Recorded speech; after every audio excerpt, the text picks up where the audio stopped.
today my subject is nutrition, so we'll start with nutrition. Okay, and osteoporosis and nutrition. How to prevent bone loss with dietary measurements that I will speak on.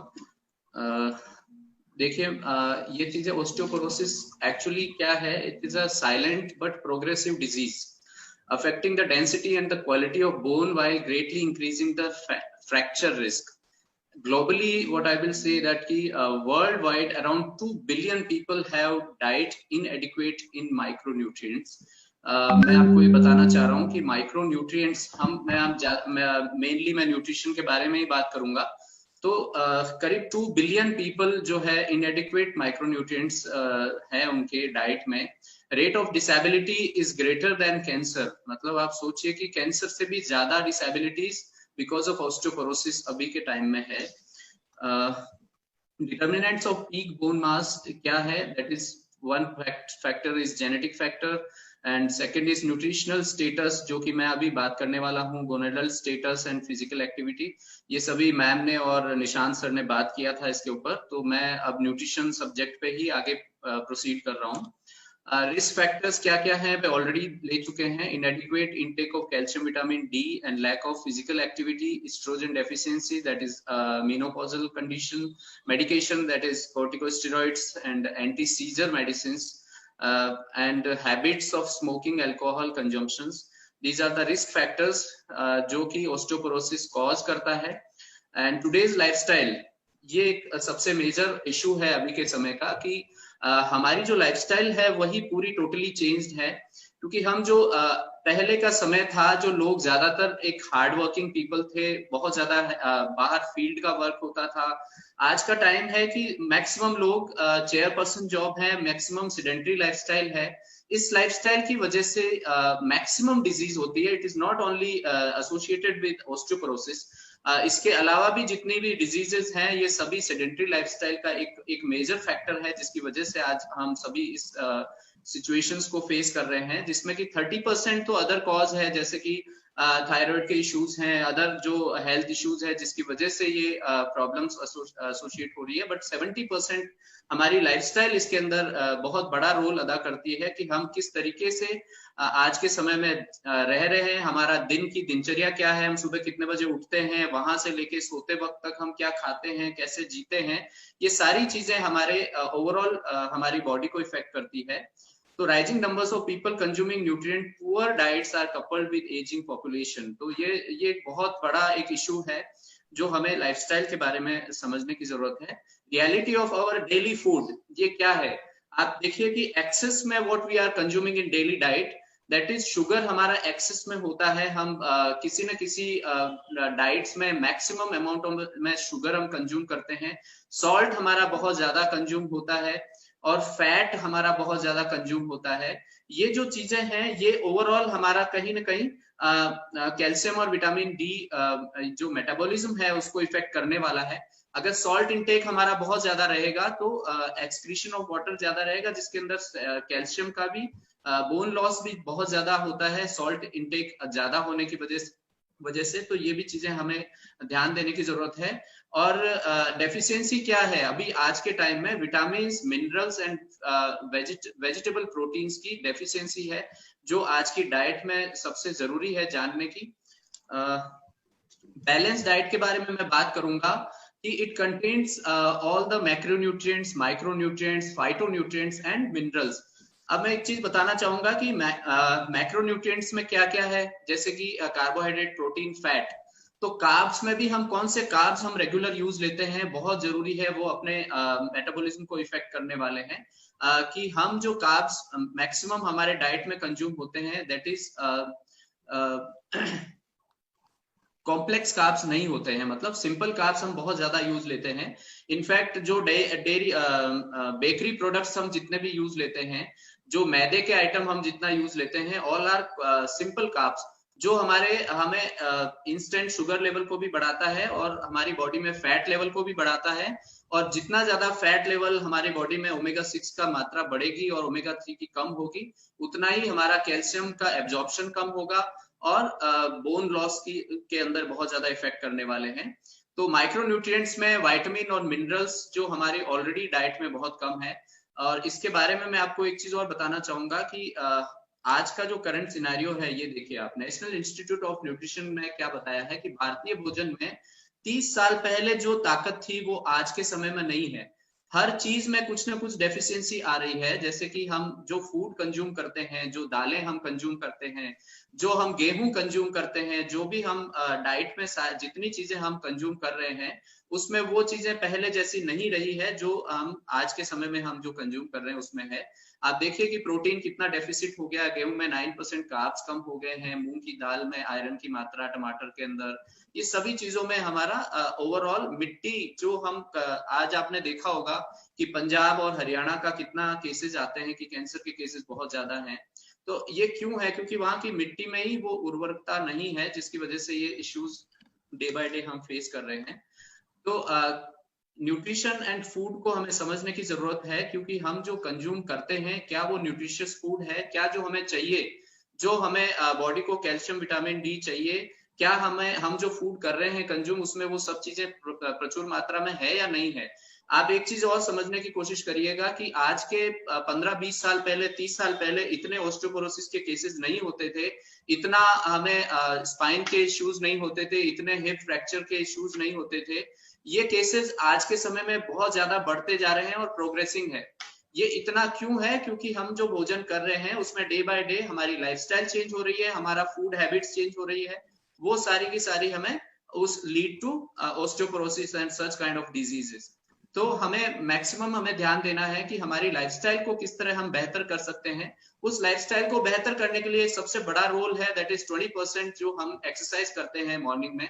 हम daily हमारा क्या habit of exercise है, क्योंकि जितना हम exercise करेंगे, हमारे muscles को जितना हम यूज लेने वाले हैं, उतना ही हमारे बोन्स हमारी स्ट्रांग रहने वाली है और हम ऑस्टियोपोरोसिस जैसी गंभीर बीमारियों से हम दूर रहने वाले हैं। और 80% रोल होता है जो हम खाना खा रहे हैं, जो न्यूट्रिशन हम कंज्यूम कर रहे हैं खाने के द्वारा, क्या हमें वो पूरा मिल रहा है। क्योंकि आज का जो फास्ट फूड का जनरेशन है, आप देखेंगे बच्चे भी, यंग जनरेशन, जैसे हम अपने बचपन की बात करते हैं तो ये इश्यूज पहले इतने नहीं थे, लेकिन आज के समय में हम देखते हैं तो बच्चे, छोटे छोटे बच्चे भी फास्ट फूड और इस पे ज्यादा हैं। तो हमें जो न्यूट्रिशन अभी से चाहिए वो हमारी ग्रोइंग फेज में, ग्रोइंग एज में हमें वो नहीं मिल पा रहा है। तो आने वाले समय में ऑस्टियोपोरोसिस के केसेस और बढ़ने वाले हैं अगर हमारा यही डाइट सिनेरियो रहा। क्यों आज डॉक्टर्स इमीडिएटली जो केस जाते ही जॉइंट पेन का या ऐसा कोई कमर दर्द का, तो वो विटामिन डी, कैल्शियम का सप्लीमेंट लिख देते हैं, क्योंकि पता है कि उस खाने में वो चीजें हमें नहीं मिलती है, तो वो ऊपर से लिख ही देते हैं। इंस्पाइट ऑफ हमें भले ही उसके अंदर कैल्शियम डेफिशिएंसी नहीं भी होगी, बट डॉक्टर उसको लिखने में रहते हैं कि यस लिख दीजिए आप। नेक्स्ट सॉल्यूशन क्या है ऑस्टियोपोरोसिस का? तो सॉल्यूशन है, देखिए आप, हमें मोस्ट अटेंटिव न्यूट्रिएंट्स जो हमारे शरीर को जरूरी है, that is micronutrients, vitamin D and calcium, and whole foods and other micronutrients जो भी बहुत ज्यादा एक मेजर रोल इसमें प्ले करते हैं, दैट इज प्राइमरी और सेकेंडरी ऑस्टियोपोरोसिस दोनों के प्रिवेंशन के अंदर। इमर्जिंग रोल्स है, आयरन, कॉपर और सेलेनियम का भी बहुत बड़ा रोल है इसके अंदर। And phytonutrients which are very useful in bone remodeling and are essential for reducing the inflammation and oxidative stress। तो ये चीजें हमें बहुत ध्यान देने की जरूरत है कि क्या हम रेगुलर इंटेक हमारा फाइटोन्यूट्रिएंट्स का है, क्या हम रोज फ्रूट्स और सब्जियों का कंजप्शन हमारा कितना रहता है, कितने सर्विंग्स हम पर डे में फ्रूट्स और वेजिटेबल्स का कंज्यूम करते हैं। ये बहुत बड़ा रोल अदा करता है कि हमारी बॉडी में ऑक्सीडेटिव स्ट्रेस को रोकता है। Oxidative stress itself is a very big subject, जिसकी वजह से हम आज इतनी सारी बीमारियां, कैंसर, ऑस्टियोपोरोसिस, ये सारी प्रॉब्लम्स, ये ऑक्सीडेटिव स्ट्रेस भी इसमें एक बहुत बड़ा रोल है। तो हमें इस चीज के ऊपर बहुत ज्यादा फोकस करने की जरूरत है कि हमारा खाना क्या वो बैलेंस्ड है या नहीं है। फूड एंड वेजिटेबल्स, आप देखिए कि acid base balance, avoid food which increases the urine acid excretion because it causes bone loss. जो हम खाना खा रहे हैं उसके अंदर एल्कलाइन बेस्ड फूड ज्यादा होना चाहिए, जो कि आपके यूरिन के अंदर एसिड की मात्रा को कम करेगा, एसिड एक्सक्रीशन कम करेगा, जिससे कि बोन लॉस कम होगा। तो हमें इस चीज का भी ध्यान देना है कि food rich in magnesium, potassium should be there. जो हम वेजिटेबल्स हम कंज्यूम करते हैं, ग्रीन लीफी वेजिटेबल्स हैं, ये सारी चीजें हमें मैक्सिमम मैग्नीशियम पोटेशियम हमें हमारी बॉडी को देती है। बोन रिजॉर्प्शन इनहिबिटिंग प्रॉपर्टीज के जो हमें फ्रूट्स कंज्यूम करने चाहिए, फ्रूट्स कंटेन सिट्रस फ्रूट्स जो हम लेते हैं, ग्रीन लीफी वेजिटेबल्स जो हम लेते हैं, है ना, ये सब कुलिनरी सर्विंग्स ऑफ हर्ब्स जो हम कंज्यूम करते हैं, ये हमें at least 7 to 8 servings a day हमें कंज्यूम करना चाहिए। जो हम नहीं कर पाते हैं, शायद दिन में एक बार भी हम कंज्यूम नहीं कर पाते हैं, ये एक मेजर कारण है जिसकी वजह से भी हमें विटामिन डी डेफिशिएंसी और कैल्शियम डेफिशिएंसी मैक्सिमम लोगों में पाई जा रही है। हमें लो फैट और ग्रेन बेस्ड डाइटरी इंटरवेंशन होना चाहिए, हमारा खाने में लो फैट होना चाहिए, फैट हमें बहुत कंज्यूम करना चाहिए कम। और प्लेसिबो कंट्रोल ट्रायल्स भी हमने जैसे मेरे पास में कई ऐसे यहाँ सेंटर पे केसेस आते हैं, तो हम उनको मेनली फ्रूट और डाइट के ऊपर ही शिफ्ट करते हैं, तो उससे भी बहुत बेहतरीन रिजल्ट लोगों में आ रहे हैं। नो डाउट सिम्टोमेटिक हमें होम्योपैथिक मेडिसिन तो देना ही है, इसके साथ में हमें जो अगर उनको हम फ्रूट्स और वेजिटेबल्स के ऊपर अगर प्रॉपर डाइट शेड्यूल उनको हम बना के देते हैं, तो उनमें ज्यादा अच्छा रिजल्ट हम देखने को हमें मिल रहा है।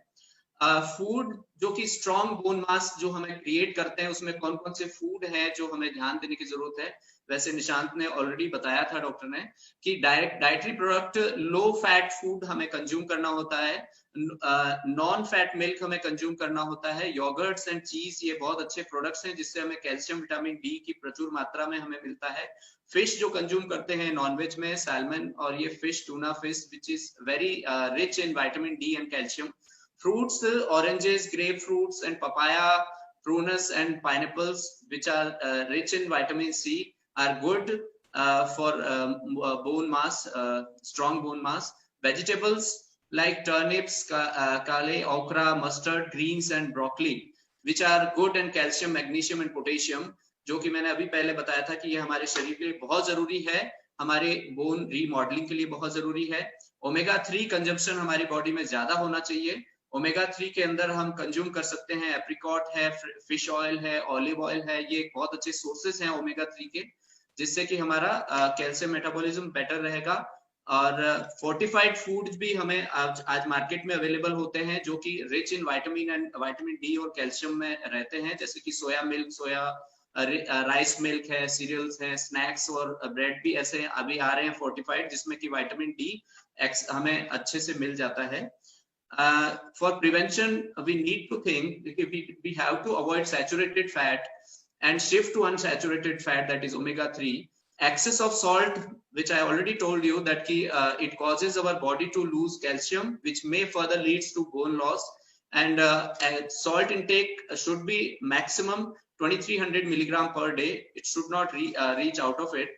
And spinach and other food with oxalate. मैं एक चीज बताना चाहूंगा कि हम सोचते हैं कि हम पालक जो हम कंज्यूम कर रहे हैं वो उसमें ऑक्सलिक एसिड की मात्रा बहुत ज्यादा होती है, your body doesn't absorb calcium well from the foods that are high in oxalates. तो हमें ऐसे फूड जिसमें ऑक्सलेट्स की मात्रा ज्यादा होती है, वो हमें जिसको कैल्शियम डेफिशिएंसी है या विटामिन डेफिशिएंसी है, उसे इन फूड को हमें थोड़ा सा अवॉइड करना चाहिए। नो डाउट इससे हमें दूसरे मिनरल्स एंड विटामिन्स बहुत अच्छे मिलते हैं, बट स्पेशली जो रेगुलर कंजम्पशन करते हैं उसको थोड़ा सा इसको अवॉइड करना चाहिए। Alcohol, drinking heavy alcohol leads to bone loss, जो ऑलरेडी बताया है। कैफीन जो है, हम जो कॉफी और टी, सॉफ्ट ड्रिंक, सोडाज जो हम रेगुलर लेते हैं, वो भी हमारे कैल्शियम एब्जॉर्प्शन को बहुत ज्यादा लॉस करते हैं and contribute in bone loss. तो ये चीजें हैं जो हमें regular day to day routine में हमें ध्यान देने की जरूरत है। क्लिनिकल एनालिसिस के बारे में बताऊंगा। Study of few cases with complaints of cervical spondylosis. Common symptoms जो हैं, जो कि सर्वाइकल रेफर्ड पेन शोल्डर्स तक रहते हैं, आर्म्स में नमनेस है, कोल्डनेस ऑफ एक्सट्रीमिटीज हैं। Patient were given common homeopathic remedies according to symptoms and reportization done. 70% diagnosed with vitamin D deficiency। ये आप सोचिएगा कि जो ये इस टाइप के केसेस आते हैं, उनका जब अपन डायग्नोज कराते हैं, उसमें मैक्सिमम लोगों में विटामिन डी डेफिशिएंसी पाई गई। और उनको जब हमने ये कॉमन होम्योपैथिक रेमेडीज हैं जो रिपोर्टाइजेशन और उसके बाद में जो हमने मोस्टली पेशेंट्स को दी हैं, जिससे कि बहुत अच्छे रिजल्ट्स थे, जो ऑलरेडी डॉक्टर निशांत सर ने बताया है। Dulcamara, rhus tox, hypericum, paris quadrifolia, gnaphalium, conium, cocculus, bryonia, symphytum, calcarea carb, calcarea phos, fluor and calcarea silicata, belladonna, sepia and lachesis. These are the common homeopathic remedies जो हमने इसके अंदर maximum cases में spondylosis के cases में हमने दी है, जिससे कि बहुत अच्छे रिजल्ट्स हमें मिले हैं। एंड डाइटरी चेंजेस, उसके अंदर हमने पेशेंट्स को सभी को जो ये एनालिसिस है मैंने जो केसेस की बताई है उसमें हमने डाइट के अंदर स्पेशली उनको हमने डाइट प्लान दिया। डाइट प्लान में उनको कैल्शियम सप्लीमेंटेशन किया, जो कि होम्योपैथिक सप्लीमेंटेशन किया हमने। कैलकेरिया फॉस 6x है, सिलीशिया 6x है, और कैलकेरिया फ्लूर जो है बायोकेमिक पावर में हमने दिया है, जिसमें कि बहुत अच्छे रिजल्ट्स हमें मिले हैं। और उसके साथ में विटामिन डी जिनमें डेफिशिएंट था उनको विटामिन डी सप्लीमेंट्स भी हमने दिए हैं। और डाइटरी चेंजेस उसकी वजह से हमें बहुत जबरदस्त रिमार्केबल रिजल्ट्स हमें मिले हैं। तो ये चीजें अल्टीमेटली हमें डाइट पे ज्यादा फोकस करना है, बिकॉज हम दिन भर क्या खाते हैं वो हमारा सब कुछ तय करता है कि हम क्या खा रहे हैं। और वो अगर हमने सुधारा है और हमारा लाइफस्टाइल सुधारा है तो डेफिनेटली हमारी 50% डिजीज इंक्लूडिंग ऑस्टियोपोरोसिस हम उससे रिकवर होने वाले हैं। Thank you so much.